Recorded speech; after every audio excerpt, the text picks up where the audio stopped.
King Jr. anyway? Because he has a national holiday. Is that the only reason? No, we study King's life because he stands for freedom, justice, and liberty. What is freedom? Yeah, and freedom from what? And freedom for whom? What doesn't mean to have liberty and justice for all? Isn't everyone free now? Why is King only talking about black and white people? What about equality for all people? Why should it matter? This doesn't have anything to do with us. I'm not so sure about that. What would life be like today without the efforts of King and his followers? I'm not sure. How can we find out? First of all, we can study one of the great speeches that Martin Luther King Jr. gave in 1963 in Washington, D.C. In this speech, he lays out the blueprint of his ideas of a great country. Cool, let's do it.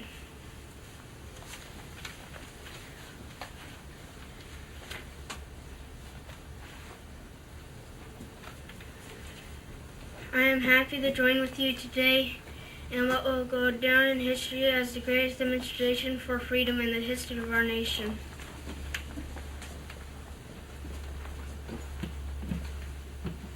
Score years ago, a great American in whose symbolic shadows we stand today signed the Emancipation Proclamation.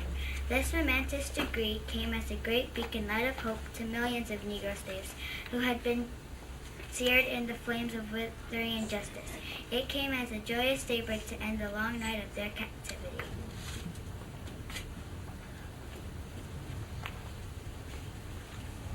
But 100 years later, the Negro still is not free. 100 years later, the Negro is still sadly crippled by the manacles of segregation and the chains of discrimination. 100 years later, the Negro lives on a lonely island of poverty in the midst of a vast ocean of material prosperity. 100 years later, the Negro is still languished in the corners of American society and finds himself in exile in his own land. And so we've come here today to dramatize this shameful condition.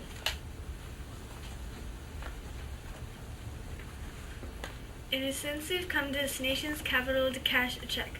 One of the architects of our republic wrote these magnificent words of the Constitution and the Declaration of Independence. They were signing a promissory note that which all Americans was to follow. This note is a promise that all men, yes, black men as well as white men, would be guaranteed the unalienable rights to life, liberty, and the pursuit of happiness.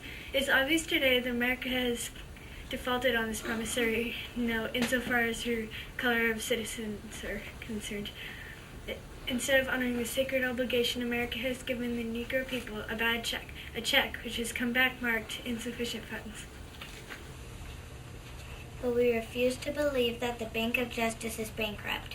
We refuse to believe that there are insufficient funds in the great vaults of opportunity of this nation.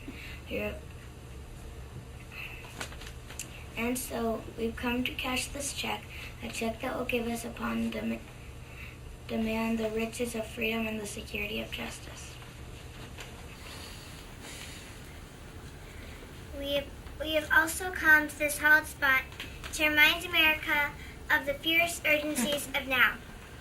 This is no time to engage in the luxury of cooling off or to take the tranquilizing drug of gradualism.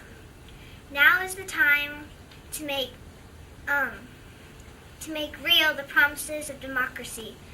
Now is the time to rise from the dark and desolate valleys of segregation to the sunlit path of racial justice. Now is the time to lift our nations from the quicksands of racial injustice to the solid rock of brotherhood. Now is the time to make justice a reality for all God's children.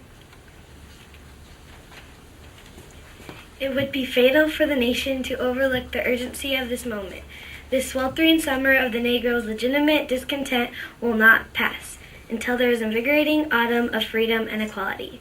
1963 is not an end but a beginning, and those who hope that Negro need to blow off steam and will now be content will have a rude awakening if the nation returns to business as usual. There will be neither rest nor tranquility in America until the Negro is granted his citizenship rights. The whirlwinds of revolt will continue to shake the foundations of our nation until the bright day of justice emerges. But there is something that I must say to my people who stand on the warm threshold which leads into the palace of justice, and the process of gaining our rightful deeds. We must not be guilty of our of our wrongful deeds. Let us not seek to satisfy our thirst for freedom by drinking from the cup of bitterness and hatred. We must forever conduct our struggle on a high plane of dignity and discipline. We must not allow our creative protest to degenerate into physical violence. Again and again we must rise to the majestic height of meeting physical force with soul force.